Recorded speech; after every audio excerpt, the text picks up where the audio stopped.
Kita mulai. Bismillahirrahmanirrahim. Assalamualaikum warahmatullahi wabarakatuh.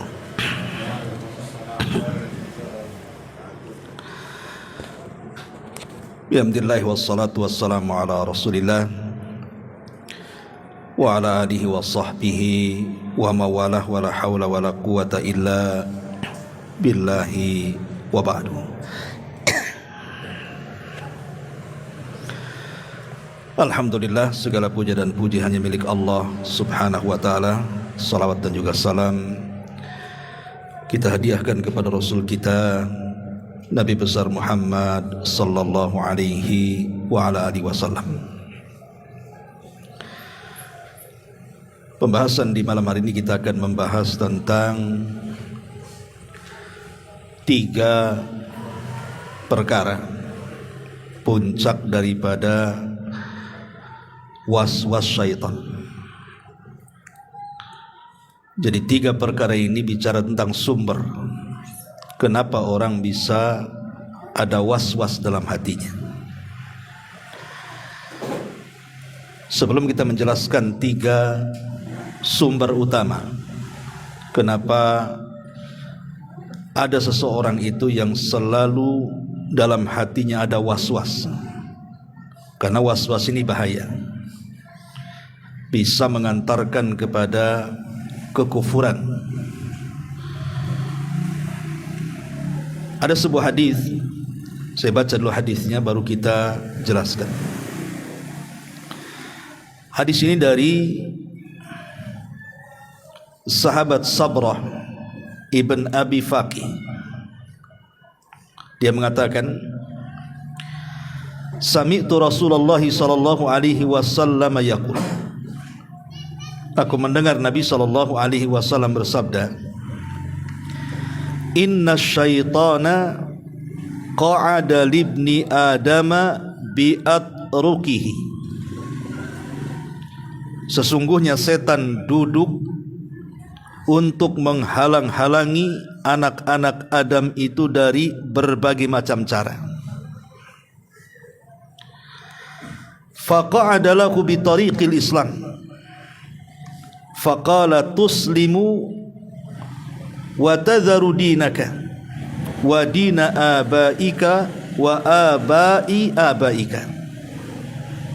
Setan berkata, jadi jalur pertama setan akan duduk menghalangi jalan orang untuk masuk ke dalam Islam.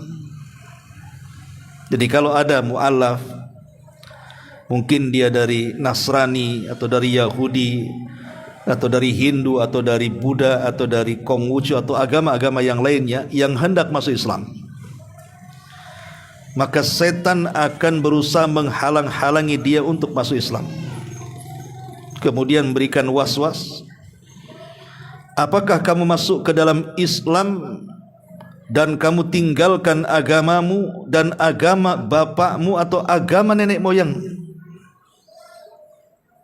Ini yang ditanamkan setan. Kenapa kau tinggalkan agama asli? Fa'asahu fa'aslama. Kalau seandainya kemudian dia tolak was-wasnya, tetap dia masuk Islam, maka setan akan mencari cara lain. Kemudian kata Nabi, thumma qa'ada lahu bi tariqil hijrati. Kemudian setan duduk, kemudian berusaha untuk menghalang-halangi jalan dia untuk hijrah yang sesungguhnya. Dia sudah masuk Islam, tetapi kan masuk Islam saja tidak cukup, karena masuk Islam cukup dengan mengucapkan 2 kalimat syahadat, kan begitu. Dia harus hijrah, betul-betul hijrah, belajar. Maka setan mulai menghalang-halangi jalannya untuk berhijrah dan berkata, tuhajiru wa tada'u ardaka wa sama'ak. Mengatakan, menghalang-halangi jalan untuk hijrah, apakah kamu akan berhijrah dan meninggalkan bumi, atau boleh jadi meninggalkan langit? Jadi takut-takut itu. Kalau engkau istiqomah dalam Islam, Bisa saja kau diusir dari keluargamu, diusir dari desamu, dan begitu seterusnya. Fa'asahu fahajar. Kalau dia berhasil kemudian menepis was-was syaitan itu, tetap dia hijrah, dia perdalam itu agama dia, maka setan akan beralih ke perkara lain. Thumma qa'ada lahu bitariqil jihad. Mulailah setan menggoda dari jalan jihad. Karena orang kalau sudah masuk Islam, kemudian sudah belajar Islam, otomatis kan harus berjihad. Jihad dengan harta, jihad dengan jiwa, kan itu. Mau tidak mau. Ya. Faqala, maka setan akan berikan waswas, tujahidu fahuwa jahdun nafsi wal mali fatuqatilu fatuqtal fatungkahul mar'atu wa yuqsam, katanya. Maka setan pun kemudian berkata, ketika dia sudah hendak berjihad, kemudian setan mengatakan, wahai anak Adam, wahai anak Adam, ngapain kau berjihad? Jihad itu adalah perjuangan dengan jiwa dan harta, berat loh. Kalau sampai engkau berperang, engkau akan mati. Macam mana nasib anak dan istrimu? Istrimu bisa dinikahi orang, bahkan hartamu bisa diambil orang, ya. Tetapi fa'asahu fajahad. Kalau dia berhasil, enggak peduli, saya sudah masuk Islam, saya sudah hijrah, saya sudah berjihad, ya. Faqala Rasulullah sallallahu alaihi wasallam, maka Rasulullah SAW mengatakan, faman fa'ala dzalika kana haqqan 'ala Allahi an yudkhilahul jannah. Kalau dia tetap seperti itu istiqomah, dia melawan was-was daripada syaitan, maka kewajiban Allah sudah harus memasukkan ia ke dalam surga. Perhatikan hadis ini. Hadis ini menunjukkan bagaimana kegigihan syaitan di dalam menyesatkan kita anak Adam. Dia berusaha untuk membuat khutuwat, langkah demi langkah. Tidak bisa dengan cara ini, cara itu. Tidak bisa dengan cara itu, cara yang lainnya. Yang penting dia berhasil. Makanya dari sini Allah Subhanahu wa taala mengatakan, wala tattabi'u khutuwatis syaitan innahu lakum aduwwum mubin. Jangan ikuti langkah-langkah setan. Karena kalau satu langkah kita sudah mengikuti langkahnya, maka kita akan melangkah kepada keduanya, ketiganya, keempatnya, sampai akhirnya kita akan menjadi pengikut setan. Begitulah caranya setan menggoda kita. Dia memiliki cara yang kita terkadang tidak sadar, ya, karena setan itu dia sudah bereksperimen lama. Dia kan sudah eksperimennya lama kan, namanya dia hidup lama, otomatis kan eksperimen juga lama.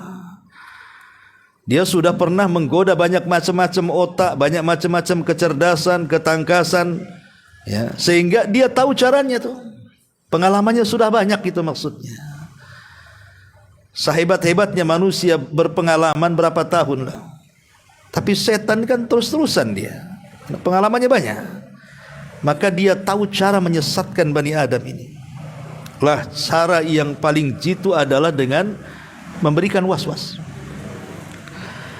Lalu apa sumber was-was itu? Inilah pembahasan kita, ya. Ma'asyiral muslimin rahimakumullah. Sebelum saya menjelaskan sumber was-was, saya akan contohkan dulu beberapa was-was yang sering terjadi di masyarakat. Seperti apa was-was yang sering terjadi di masyarakat itu? Pertama, berkenaan dengan masalah akidah dulu, ya. Disebutkan dalam hadis Abi Hurairah radhiyallahu an, Nabi sallallahu alaihi wasallam mengatakan, ya'ti syaitanu ahadakum fayaqulu man khalaqa kadza man khalaqa kadza hatta yaqula lahu man khalaqa rabbak fa idza balagha dzalik falyasta'idz billahi minasyaitonir rajim. Kata Nabi SAW, terkadang setan itu datang kepada kita, kemudian memberikan was-was kepada kita tentang hayalan-hayalan berupa pertanyaan-pertanyaan tentang Allah. Mungkin awalnya akan terbayang siapa yang menciptakan kita, maka kita katakan Allah. Siapa yang menciptakan langit, kita katakan Allah. Siapa yang menciptakan bumi, kita katakan Allah. Siapa yang menciptakan gunung, kita katakan Allah. Sampai ketika makhluk yang disebut sudah tidak ada, maka terakhir setan akan berikan pertanyaan, lalu siapa yang menciptakan Allah? Ini kalau sudah sampai was-was, berpikir lalu Allah tiba-tiba ada, atau Allah tercipta dari sesuatu. Ini kalau sudah ke situ menghayalnya nih, ya, ini namanya was-was. Ini was-was yang paling bahaya ini. Kalau sudah melamunnya sampai tingkat seperti itu, mengatakan siapa pencipta Allah, maka Rasul mengatakan falyasta'idz billahi minasyaitonir rajim. Segeralah kita ucapkan a'udzu billahi minasyaitonir rajim, berlindung kepada Allah. Kemudian katakan dalam riwayat yang lain, amanna billah, aku beriman dengan Allah Subhanahu wa taala. Ini contoh. Ini was-was yang paling bahaya kalau sudah bicara soal ketuhanan. Ya. Karena kita tidak boleh ragu-ragu dengan Allah Subhanahu wa taala. Karena hayalan yang sampai puncak seperti itu akan mendatangkan keraguan-raguan bagi kita tentang siapa pencipta kita. Kita tidak boleh ragu-ragu. Kita harus yakin Allah itu ada, dan Dia satu-satunya pencipta dan tidak ada yang menciptakan Dia. Qul huwallahu ahad, Allahus samad, lam yalid walam yulad walam yakul lahu kufuwan ahad. Katakan Allah Esa, semua makhluk bergantung kepadanya. Dia tidak dilahirkan dan tidak melahirkan, dan tidak ada yang sekufu setanding dengan Dia. Ini contoh yang pertama. Contoh yang kedua adalah hadis Nabi SAW. Ini dalam bab ibadah. Kita masuk dalam bab ibadah. Tadi bab akidah. Makanya kalau dalam bab akidah itu, ikhwatu fiddin, para ulama mengatakan jangan terlampau dalam memikirkan tentang zat Allah, tetapi pikirkanlah tentang ciptaan-ciptaannya. Tafakkaru fi khalqillahi wala tatafakkaru fi dzatillah. Pikirkan saja ciptaannya, jangan pikir zatnya. Nanti bingung kita. Di situ was-wasnya masuk. Yang kedua, was-was dalam ibadah. Disebutkan dalam sebuah hadis, Nabi SAW mengatakan, ya, inna syaitana wadi'u khutmati ala qalbi ibni Adam, fa in dzakarallaha hanas wa in nasya iltaqama qalbah.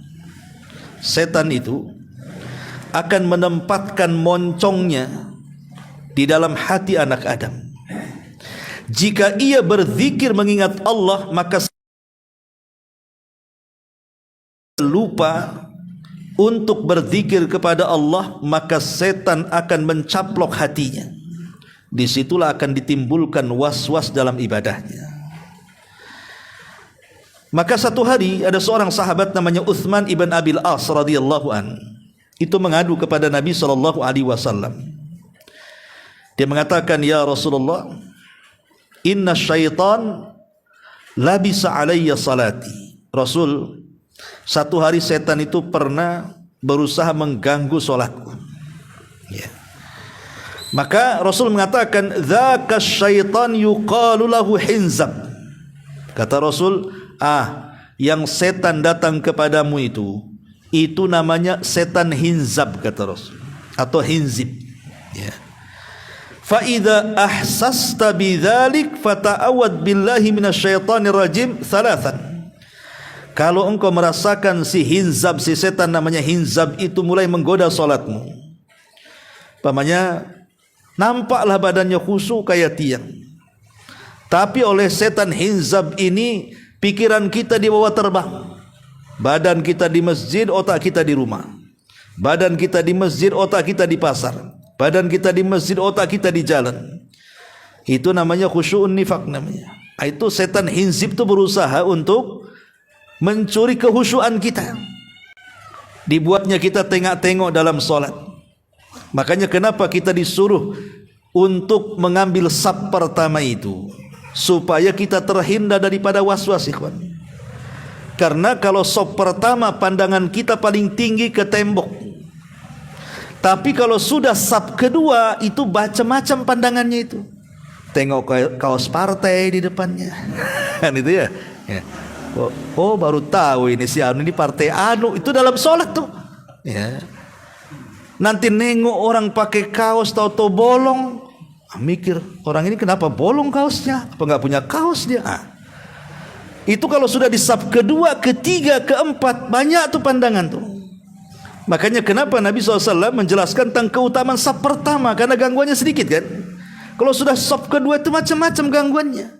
Ketika sujud nampak kaki orang, mungkin kakinya belah-belah, pusing dah. Kenapa dia belah-belah kakinya? Itu mulai itu. Ya. Jadi inilah kenapa kemudian setan hinzab ini masuk menghayalkan sesuatu untuk merusak solat kita. Makanya kenapa ada juga sebuah hadis Nabi SAW. Ya. Kata Nabi SAW, terkadang seseorang itu, inna ahadakum idza qama yusalli jaa syaitan. Salah seorang di antara kalian apabila tegak salat itu, setan akan datang kepadanya itu. Falubbis alaihi, kemudian akan mengganggu dia. Hatta la yadri kam shalla, sampai dia menghayal tidak tahu berapa rakaat dia salat. Kan sering terjadi sama kita kan. Berapa rakaat tadi? Pamannya antum salat duhur tadi. Padahal sebenarnya sudah tahu itu sudah 3 rakaat gitu. Ini bingung nih. Sudah 4 atau 3? Sudah 4 atau 3? Bagus 4 aja lah biar cepat kan itu. Jadi setan itu membuat keraguan-raguan. Itu setan, itu ulah setan tuh. Kalau kita lupa berapa rakaat, itu memang setan yang kemudian datang mengacau kehusuan kita.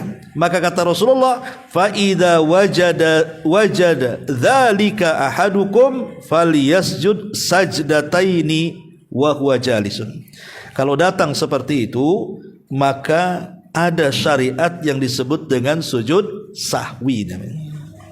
Lah sujud sahwi itu salah satunya untuk melawan syaitan, menghilangkan keraguan-raguan. Bahkan dalam riwayat yang lain, kalau seandainya kita ini sebelum sholat mencari benda-benda, nggak ketemu tuh, anggaplah kunci motor, di lemari tak ada, di meja tak ada, di atas rak tak ada, dapur tak ada, depan tak ada, ruang tamu tak ada, adalah sholat dululah. Ketika takbiratul ihram Allahu Akbar, setan berbisik ngasih tahu, kunci masih ada di motor. Kan gitu. Itu kan ngasih tahu tuh. Ya.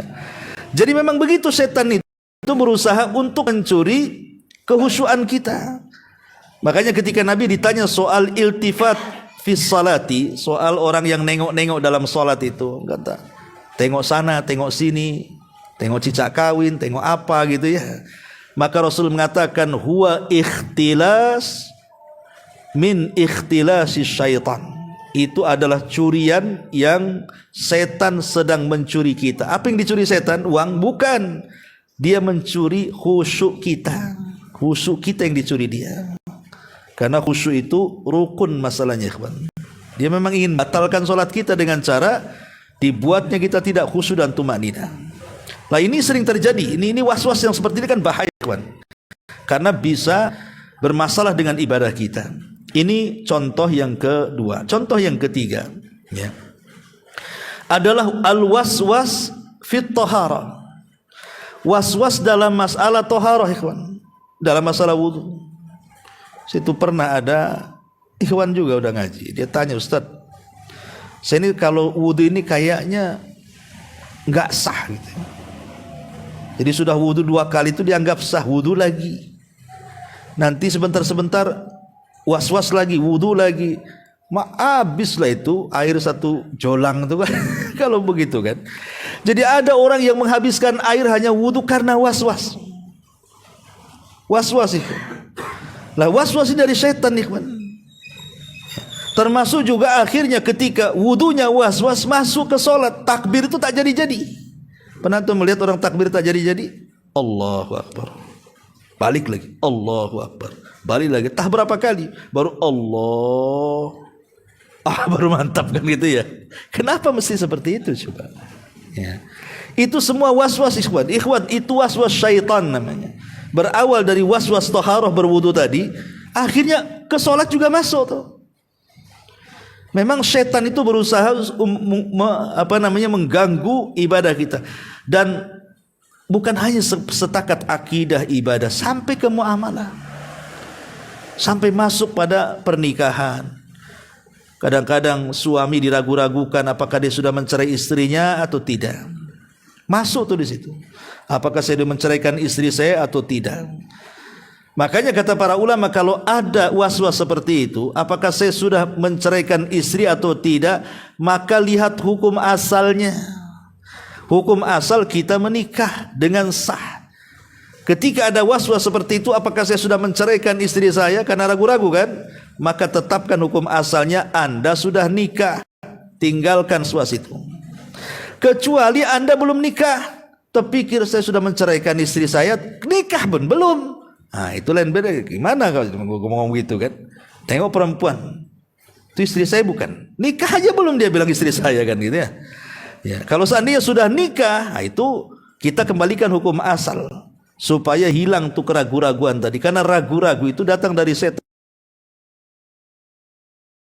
Was-was itu masuk ke segala hal, ke segala muamalah, ke jual beli macam-macam. Ya, makanya saking bahayanya was-was ini, karena memang pengaruh setan. Setan itu memang la'atiyannahum min baini aidihim wa min khalfihim wa an aimanihim wa an syama'ilihim wa la tajidu aktsarahum syakirin. Dia akan datang dari depan, dari belakang, dari samping kiri, samping kanan, sampai tidak ada hamba Allah yang bersyukur lagi.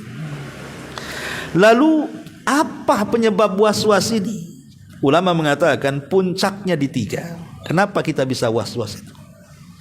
Puncak atau sumber was-was itu di 3. Banyak sih sumbernya. Saya sebutkan puncaknya saja. Ya.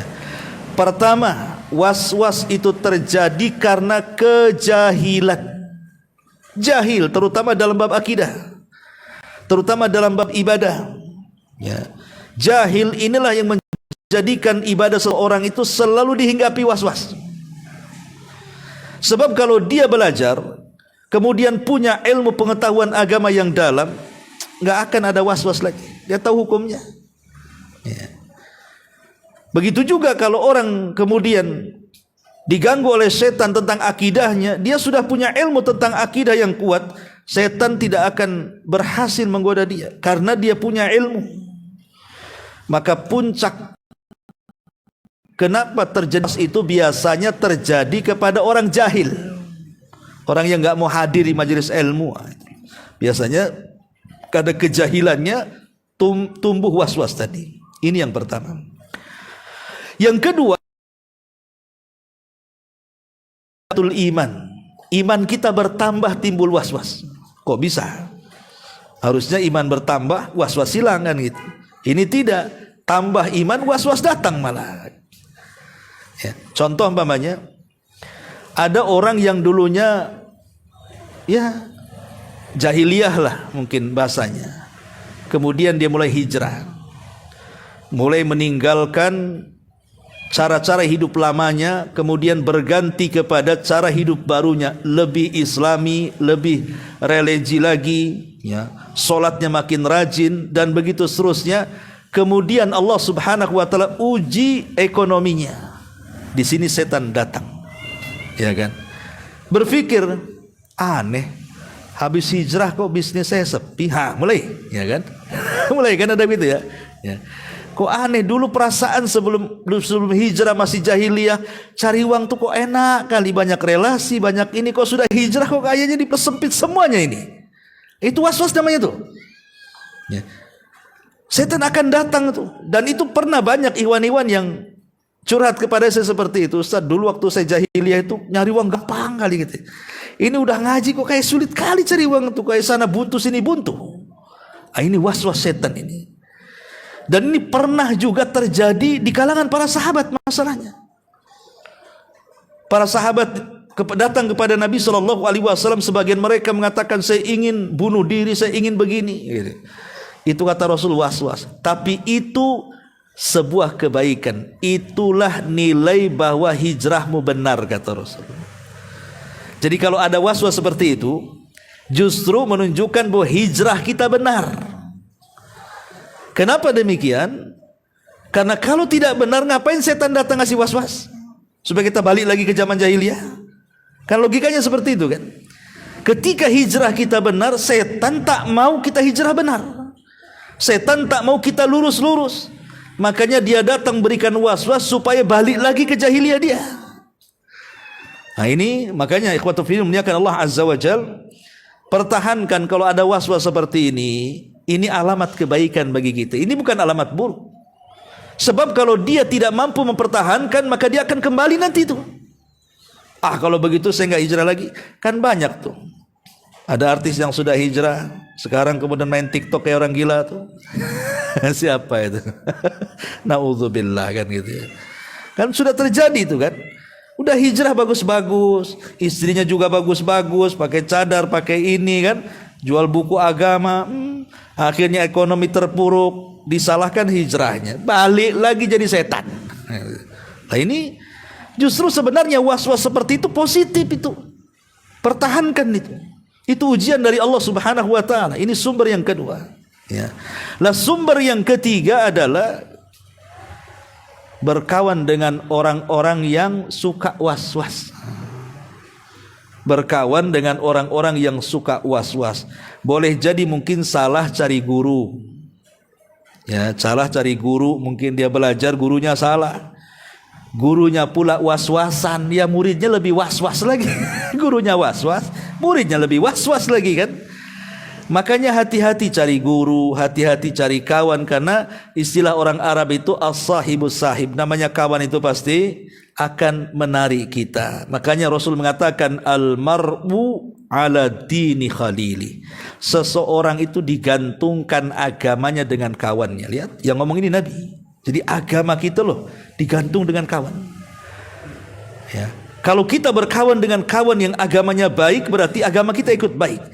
Tapi kalau kita berkawan dengan agamanya, dengan kawan yang agamanya buruk, maka kita ikut buruk. Termasuk kalau kita punya kawan tukang was-was, jadi was-was tuh jadinya. Lah ini sumber utama. Kenapa terjadi was-was? Ya di sana ada seperti orang yang ghaflah, ya mungkin banyak melamun, jarang zikir. Nah, itu juga bisa kena was-was juga tuh. Ya.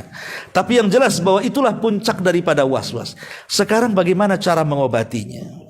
Ini kan penting juga. Jangan cerita penyakit pula tak ada obatnya. Ulama mengatakan, kalau kita ingin terhindar dari was-was, satu, belajar. Hilangkan kebodohan.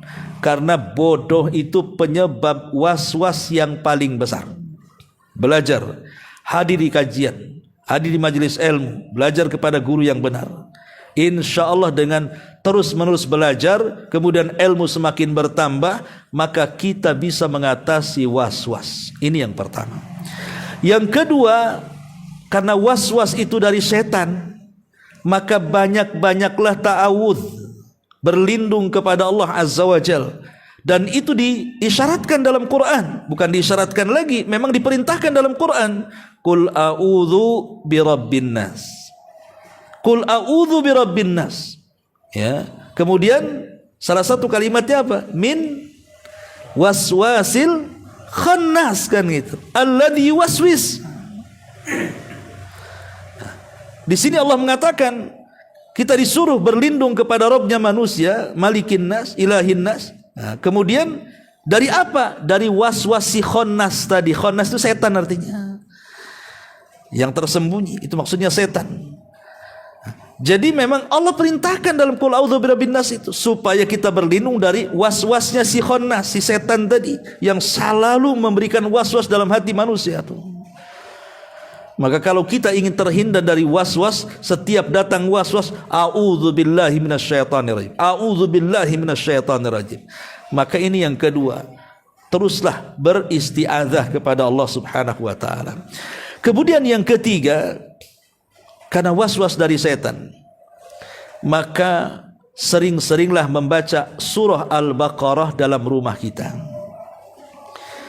Nabi SAW mengatakan, man qara'a surat Al-Baqarati tanfiru anhu minal baiti. Siapa yang membaca surah Al-Baqarah maka setan akan lari dari rumah. Ya. Dan ingat ikhwatu fiddin, bukan mendengar tapi dibaca. Ya. Bukan mendengar maksudnya antum style murotal gitu ya. Dari sampai selesai, terus antum yakin udah nggak ada setannya, udah selesai itu murotalnya gitu. Bukan. Murotal itu tidak berpengaruh kepada setan ikhwatu fiddin. Tapi kita yang mendengar dapat pahala. Kalau antum namanya dengar Quran dapat pahala. Tapi itu bukan penjagaan.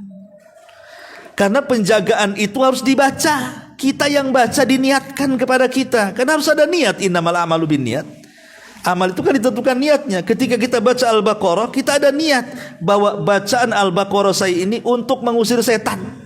Itu maksudnya supaya amal itu berkualitas. Innamal a'malu binniyat. Amal itu ditentukan dengan niat. Baru surah Al-Baqarah itu akan berasa bermanfaat bagi kita dalam mengusir setan ketika kita baca sendiri. Dan tidak harus sekali duduk satu Al-Baqarah, kan bisa kita cicil pagi, siang, sore, malam, besok lagi, entah 3 hari sekali kita hatam, kan itu Al-Baqarah, kan bisa saja. Ya. Syukur-syukur kalau mau duduk kemudian habis dalam waktu beberapa menit atau 1 jam atau 1 jam lebih kan, enggak sampai 1 jam lah ya. Tapi yang jelas bahwa surah Al-Baqarah itu disabdakan Nabi SAW, fa inna akhdaha barakah wa inna tarkaha hasrah wa la tastati'uhal batalah. Siapa yang mengambilnya dapat berkah, siapa yang meninggalkannya dapat penyesalan. Dan kalau kita baca, batalah tidak sanggup untuk menerjang kita. Ulama mengatakan maksudnya batalah di sini artinya sahir, tukang sihir. Tukang sihir atau setan itu, karena tukang sihir kan ada hubungan dengan setan, ikhwan. Maka setan tidak mungkin mampu untuk mengalahkan kita. Maka solusi yang ketiga, perbanyak baca surah Al-Baqarah di rumah. Itu bisa menghilangkan was-was setan. Kemudian yang keempat, kata para ulama, biasakan zikir pagi petang. Itu hisnul muslim. Ulama mengatakan hisnul muslim itu penjagaan atau benteng kita dari godaan setan. Zikir pagi petang itu.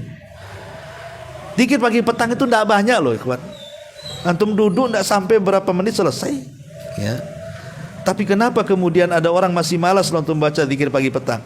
Padahal kalau antum sudah pegang handphone, nongol YouTube itu bisa berjam-jam. 3 jam bisa antum tengok YouTube. Tengok TikTok bisa 3 jam, bukan lebih. Tengok sinetron gitu, bersambung-sambung, bisa tuh sampai 1 hari. Lah ini duduk loh 10 menit baca Hisnul Muslim. Pagi 15 menit, sore 15, mana nggak bisa coba. Itu ketidakbisaan dia duduk untuk membaca zikir pagi petang, ya setan juga tuh. Ya, setan juga yang membuat dia malas. Ya gara-gara dia tidak mendawat. Kan setan itu setiap hari moncongnya itu dihadapkan ke hati kita. Kalau dia ingat Allah, dia tarik lagi moncongnya. Tapi kalau dia meninggalkan zikir kepada Allah, dia caplok hatinya. Jadilah dia lalai. Ini juga penting yang keempat ya. Yang kelima ya, di antara penjagaan kita dari was-was setan itu juga adalah jangan berkawan kecuali dengan orang yang tidak punya was-was. Pilih-pilih kawan, karena tadi sumbernya dari kawan kan gitu. Maka karena kita sudah tahu sumbernya dari kawan, sumbernya dari guru. Kalau cari guru ya cari guru yang benar. Kalau cari kawan yang benar. Ya, kalau mau baca majalah atau ingin cari sesuatu di Google, bacaan-bacaan agama karena sudah hijrah gitu ya. Kadang-kadang nih ada orang yang mungkin sudah lelah, letih maksiat, ingin tobat, tapi karena dia tidak tahu cara tobatnya, akhirnya apa? Berselancar dia di Google. Ketemulah paham-paham macam-macam kan. Akhirnya ketemu paham Khawarij jadi Khawarij gitu.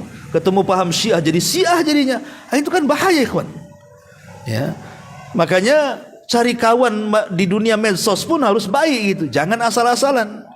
Makanya ini penting juga untuk menangkal daripada was-was. Penting berdoa kepada Allah. Banyak-banyaklah berdoa kepada Allah, minta kepada Allah agar setan itu tidak memberikan was-was kepada kita. Karena doa itu sebuah ibadah dan doa itu senjatanya yang paling kuat bagi seorang mukmin. Kata Rasul, ad-du'a'u silahul mukmin. Doa itu senjatanya orang Islam. Maka inilah di antara solusi-solusi kalau kita terkena was-was asyaitan. Wallahu a'lam bishawab. Ini mudah-mudahan ada manfaatnya. Ini saja yang bisa sampaikan. Kita tutup dengan doa kafaratul majlis. Subhanakallahumma bihamdika asyhadu an la ilaha illa anta astaghfiruka wa atubu ilaik. Allahu taala alam. Assalamualaikum warahmatullahi wabarakatuh.